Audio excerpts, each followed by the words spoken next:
Olá, bom dia, seja muito bem-vindo e muito bem-vindo. Eu sou o Diego Gimenez e o Veja Mercado desta sexta-feira, 22 de setembro, já está no ar. Você pode nos assistir ao vivo pelo YouTube, pelo Facebook ou nos ouvir pelo Spotify quando e onde quiser. As bolsas europeias e os futuros americanos negociam entre perdas e ganhos na manhã de hoje. Os investidores ainda digerem a perspectiva de novos aumentos nos juros americanos, possibilidade esta considerada pelo presidente do Federal Reserve na última quarta-feira. As bolsas do mundo inteiro sentem esse movimento porque novos juros nos Estados Unidos podem aumentar os ganhos em renda fixa por lá. Isso traz impactos ao mercado de renda variável no mundo inteiro. O Ibovespa ontem caiu 2% e o dólar subiu para a casa dos R$ 4,94. Nem mesmo a perspectiva de novos cortes nos juros aqui no Brasil fez mudar o humor do mercado ontem.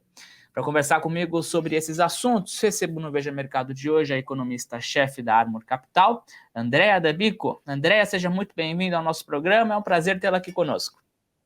Prazer é todo meu, Diogo. Bem-vindo, pessoal. Bom dia para todos. Vamos nessa, Andréa. Começo falando sobre esse estresse no mercado ontem. De que forma que o impacto dessa perspectiva de novos aumentos nos juros americanos pode ser sentido aqui no Brasil? Existe a possibilidade, por exemplo, de que o fluxo de capital estrangeiro saia de economias emergentes e migre para os Estados Unidos? Sim, esse é o canal principal, né, de valorização do dólar e desvalorização das moedas de emergentes, né? No momento em que a economia americana passa a oferecer taxas de juros mais elevadas, né? A economia que, embora tenha ali passado por uma série de crises, né, no período recente, inclusive praticamente uma crise bancária ali dos bancos regionais e pequenos no primeiro semestre. Apesar disso, ela ainda, né, entre aspas, né, a taxa de juros vista pelo mercado como livre de risco. Né? E se você tem uma taxa de juros, entre aspas, né, livre de risco, oferecendo mais juros, né, ela acaba atraindo capitais, e nesse momento o dólar se fortalece, né, e as moedas, né, de países emergentes acabam sofrendo, assim como também a bolsa de países emergentes. O que pode explicar, Andréa, essa perspectiva de novos aumentos nos juros americanos? O que explica essa postura do Fed? E mais, esse alarme feito pelo presidente do Banco Central americano na última quarta-feira, ele pode, nos próximos meses, ser revertido? O Banco Central americano pode mudar essa política? Qual que é a probabilidade dos juros não serem elevados na reunião de novembro? Tá, vamos lá. Bom, eu acho que o Powell ele tentou passar uma mensagem, né, em vários momentos durante a entrevista, ali pós-reunião, ele foi perguntado, né, sobre por que, né, houve uma elevação das projeções do Fed, principalmente para 24 e 25, né, 23 nos dotes de junho, né, que são as projeções de juros que o Fed, todos ali os membros, né, do Fed, eles opinam, né, já havia uma perspectiva de duas altas, uma já tinha, nessa última reunião de quarta-feira, já tinha sido feita, então restava mais uma, e essa última alta foi mantida, né? Então, assim, não houve alteração das projeções de taxa de juros do Fed para 2023, eles mantiveram essa alta no radar.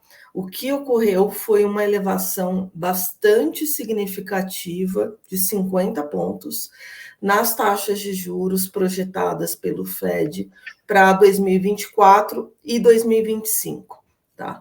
Esse foi talvez a maior surpresa do mercado. Eu acho que o mercado não tinha muita dúvida que a próxima alta, né, iria ser mantida, né, mas houve ali uma surpresa muito grande com essa calibragem, né, nos juros que o Fed fez para os anos de 2024 e 2025. né, especificamente para 24, você saiu ali de 4,6 para 5,1, então uma taxa de juros bastante significativa, né? Antes, na projeção anterior, você tinha praticamente 100 pontos de queda, né, no ano que vem, de taxa de juros. Hoje você tem apenas 50, né? Então ele reduziu pela metade ali o orçamento da queda de juros do ano que vem, né? Isso foi bastante significativo e sugeriu, como você colocou ali, que os juros vão ficar parados por mais tempo, né? Antes havia uma expectativa ali de queda em maio, agora a expectativa já foi para o segundo semestre, né, de queda de juros nos Estados Unidos.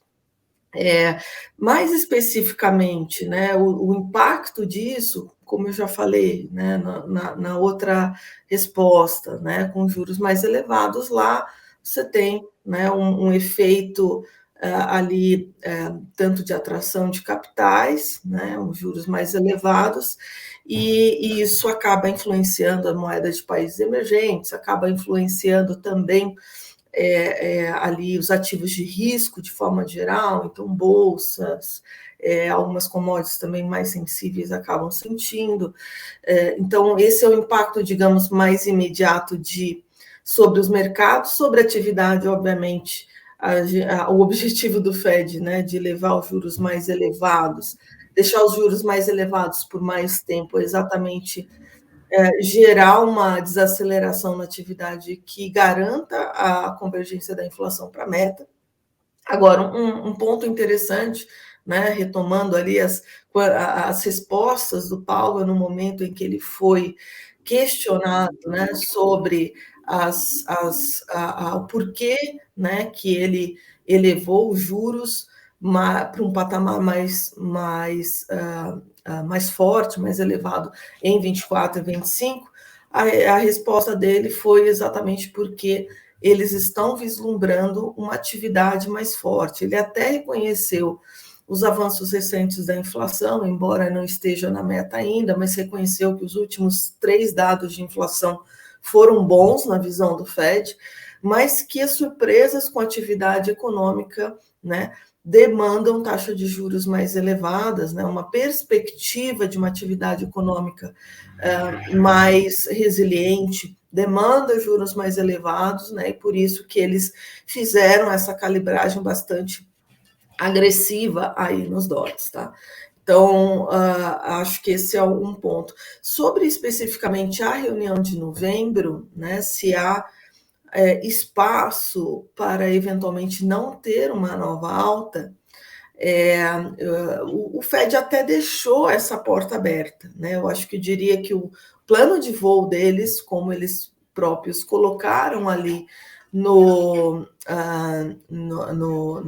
nas projeções, né, nos DOTs, é que ocorra essa alta, né, se o cenário se comportar conforme eles estão monitorando, mas eles não se comprometeram assim 100% com ela, principalmente no discurso do Powell, né? Ele fez um discurso bastante data dependent, né? E que cada reunião é uma reunião, então ali é uma indicação, né, das projeções, né? Tem ali, obviamente, uma maioria do Fed que está vendo os juros mais elevados, essa necessidade, né, de mais uma alta na próxima reunião, porém, ele deixa claro que a reunião, cada reunião, né, vai ser tomada ali a sua decisão no momento em que ela ocorrer e com um caráter muito dependente dos dados. Então, se a gente tiver possivelmente surpresas para baixo com a inflação ou umas surpresas para baixo com a atividade, não é impossível, né, que ele acabe não fazendo a última, né, e deixe o juro parado já no nível atual. Mas hoje o cenário mais provável é sim que ele dê mais uma alta, né, ali na próxima reunião, né, porque foi sinalizado e porque ele realmente está ali vendo uma atividade mais forte, né, uma resiliência maior da atividade. A gente até acredita que vai haver uma desaceleração da atividade mais para frente, mas ela está um pouco mais lenta para aparecer. Ela está já começando a aparecer, a gente já vê alguns sinais mistos, principalmente no mercado de trabalho, com algum ajuste, mas talvez seja um pouco mais demorado e essa desaceleração, para ficar mais clara, e nesse sentido, talvez o cenário mais provável mesmo seja do Fed dar essa última alta. Tá? André, a valorização nos preços do petróleo no mercado internacional tem potencial para provocar mudanças na condução da política monetária dos Estados Unidos, do Brasil e de outras economias mundo afora?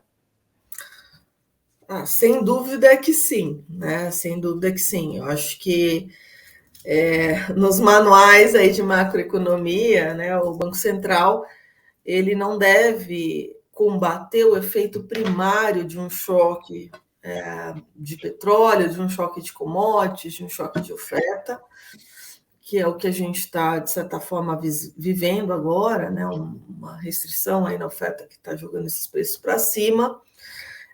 Porém, o efeito secundário, ele, em tese, precisa combater, né? Então, ali, ele não deveria pautar a política monetária por um headline mais pressionado, por um preço, por uma oscilação, uma alta de preços de gasolina, por exemplo, como foi no último CPI, né? Tanto que ele já tinha o último CPI na mão, e ele disse: os últimos dados de inflação, né, os últimos 3 meses, foram bons, né, porque ele realmente viu, olhou ali o núcleo, olhou, excluiu, né, dessa volatilidade do dado, essa pressão, né, que ocorreu ali, por exemplo, no último CPI, que variou, foi para 0,60, um número alto, né, mas com uma contribuição muito significativa de alta de preços de gasolina. Então, esse ponto, ele deve, sim, relevar, né? O que ele não deve relevar seriam os efeitos secundários. Então, se você vê ali alguns serviços sendo reajustados para cima por conta de uma alta de petróleo, ou, enfim, mesmo um efeito secundário sobre a inflação de bens, porque você, em tese, tem ali preços de fretes mais elevados, porque o petróleo subiu, porque a gasolina, o diesel subiram. Então, esse tipo de efeito secundário, ele precisa, sim, combater. Então, nesse sentido, também um petróleo mais elevado, um petróleo até nos níveis atuais, né, ali ao redor de 95, entre 90 e 100 dólares, ele sim aumenta a probabilidade, né, do Banco Central ser um pouco mais cauteloso, digamos assim, tá? Em que pese, de novo, efeito primário ele não vai combater, né? Efeito primário de choque ele não combate, ele tem que, enfim, mirar ali nos efeitos secundários. Daí isso sim pode levá-lo, né, eventualmente a uma postura mais conservadora. André, volta aqui para o Brasil. O comunicado do Copom, divulgado na quarta-feira, deixou claro que a entidade deve permanecer com a atual política de cortar os juros em 0,5 ponto percentual no atual ciclo de flexibilização da política monetária.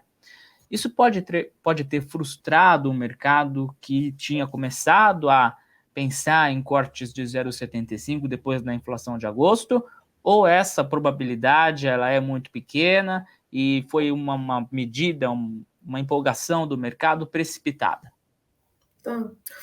Não acho que foi precipitada, na verdade, esse é o nosso cenário ainda para dezembro, apesar da sinalização do Banco Central. Eu acho que o Banco Central, sim, claramente sinalizou, né, mais 2,50, por usar ali o plural, né, quando se refere aos 50 pontos para os próximos movimentos de taxa de juros.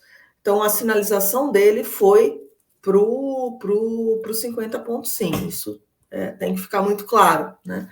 E daí, então, se a sinalização dele foi para 50 pontos, por que a gente acredita no 75 após essa sinalização? em dezembro, né? Porque nós acreditamos numa evolução mais favorável do cenário até lá, né? E daí eu acho que vale a gente relembrar os 3 quesitos, né, que o Banco Central colocou, né, para ele acelerar o pace, né? O primeiro é uma desinflação de serviços, né? A gente já tem há quase 2 meses, né, que a gente fez um estudo sobre a inflação de serviços subjacentes em especial, e ali a gente ganhou convicção que a inflação de serviços vai desacelerar, né, nesse segundo semestre. Esse último IPCA até nos surpreendeu, a gente esperava uma desaceleração, mas veio realmente algo ainda mais, uma desaceleração ainda mais forte do que a gente imaginava. Então, basicamente, a gente vislumbra aí uma defasagem da política monetária, uma inércia mais baixa, também olhando para os itens específicos dentro de serviços, como alimentação fora do domicílio, que tem uma correlação alta com preços de alimentos, né, por razões óbvias, e ela não entregou ainda ali esse fit, né, para um preço de alimentos um pouco mais baixo, então isso tende a acontecer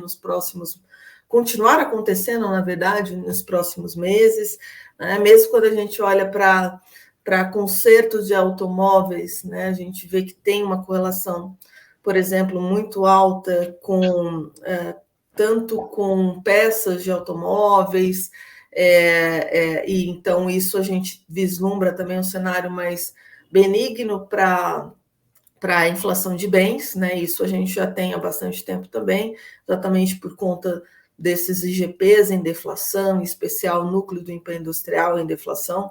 Então, isso tudo joga a favor de uma inflação de bens industriais mais modesta daqui para frente ainda, no segundo semestre, e isso impacta alguns serviços, como, por exemplo, aí, conserto de automóvel, que está muito ligado ao preço de peças, tá? E aluguel também a gente vislumbra que é uma rubrica importante, tem um peso grande de serviços, a gente também tem um modelo que a gente vislumbra uma desaceleração bastante significativa. Então, assim, a gente ganhou convicção e os dados estão indo nessa direção, então a gente mantém a nossa visão de uma desaceleração da inflação de serviços nos próximos meses. Tá? Outro ponto que o BC colocou foi em relação, né, ao hiato do produto, né, que ele precisa ir mais para o campo negativo.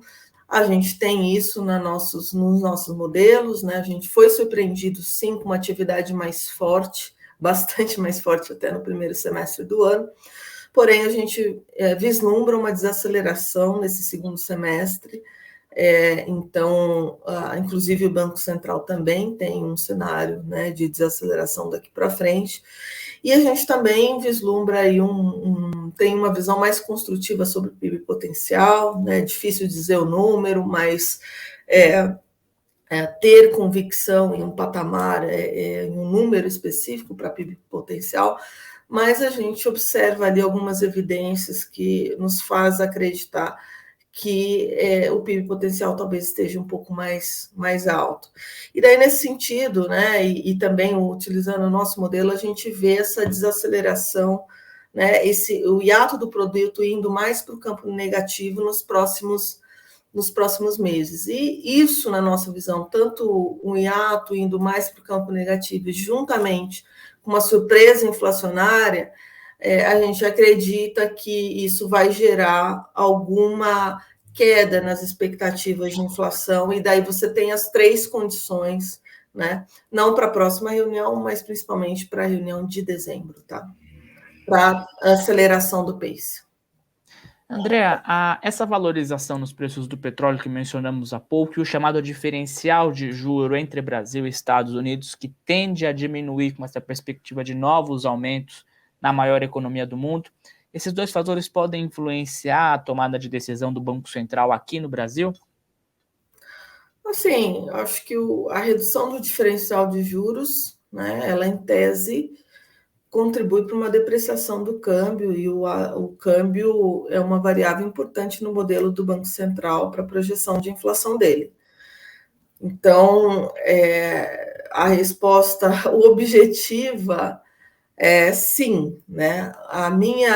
O meu ponto é que não necessariamente o diferencial de juros pode ser a variável dominante para a moeda, tá?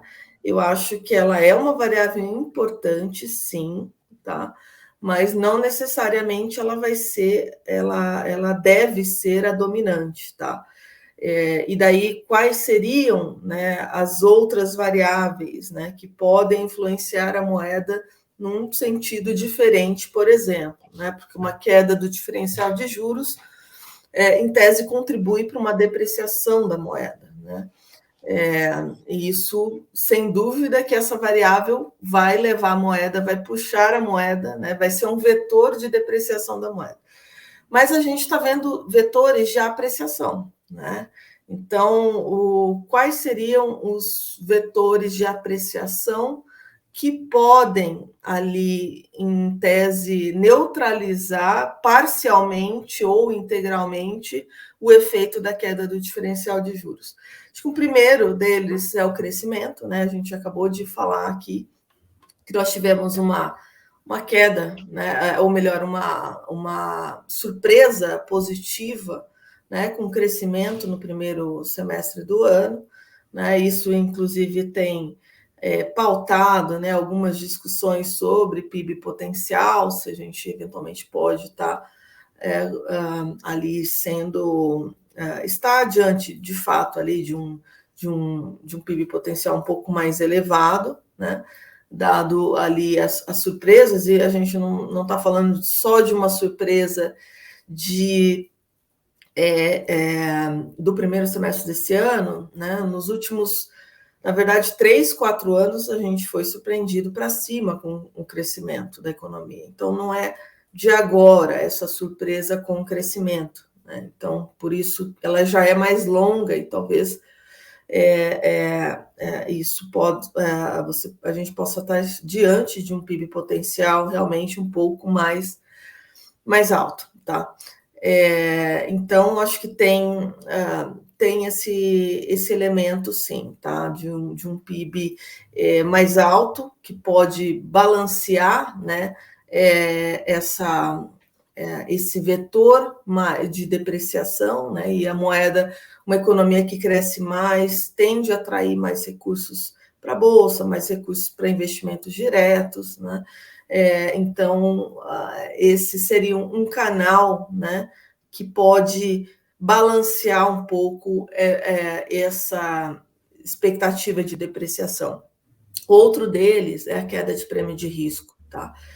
Eu diria que esse é o principal vetor, né? Se a gente conseguir, né, enfim, se o Haddad tiver, por exemplo, sucesso nas medidas arrecadatórias, né, e conseguir entregar ali, não o centro da meta, digamos, né, o zero, a meta zero, mas entregar, por exemplo, limite inferior da meta, que é menos 0,25, na nossa visão, isso não é tão impossível assim, né? Principalmente com CARF e outras medidas arrecadatórias, ainda que pensando para 25, para 26, a meta sobe, você vai precisar de ali crescer ainda mais as arrecadações, né, para continuar cumprindo a meta nos outros anos, mas pensando objetivamente em 2024, a gente vê assim um espaço, né, para ali sim, né, de alguma de ser possível, né, chegar ao limite inferior, não ao centro, né? Você conseguiria ali com algumas medidas, né, a mais ou algumas surpresas arrecadatórias em algumas rubricas, chegar, né, nesse menos 0,25 de primário. E daí, com isso, né, a gente vislumbra que você pode ter uma queda significativa dos prêmios de risco, tá?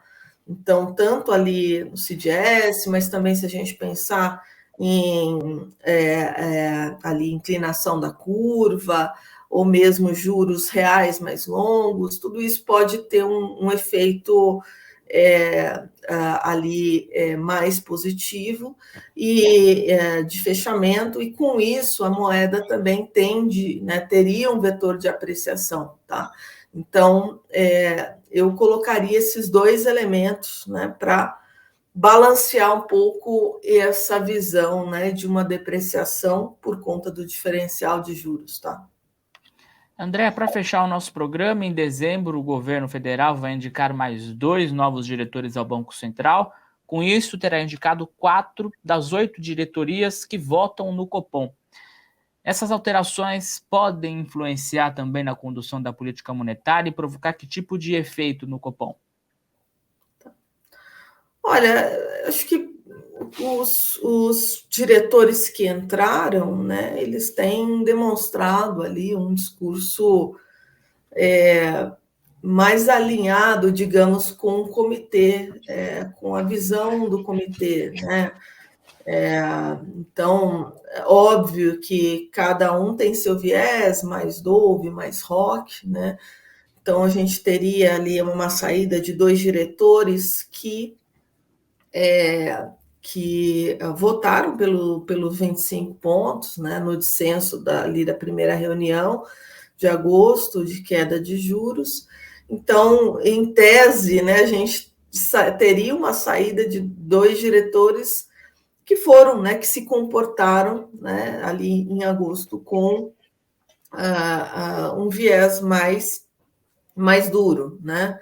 E daí a gente vai ter provavelmente uma entrada de diretores mais alinhados, né, com o grupo ali que votou nos 50 pontos.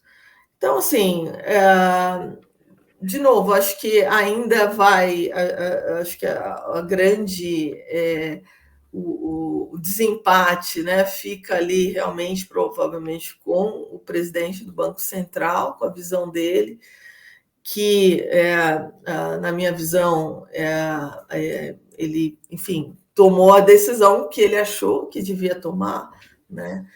Independente de pressões, acho que ele tem demonstrado aí em vários momentos, né, que está comprometido com a visão mais técnica e realmente tinham argumentos técnicos para dar o corte inicial de 50, inclusive esse era o nosso call, a gente estava com uma minoria do mercado que vislumbrava isso, mas exatamente por uma visão, né, mais construtiva da inflação, por uma visão mais construtiva dos 45 dias ali que dividiram, né, o cupom de junho e o cupom de agosto, né, uma evolução mais favorável do cenário.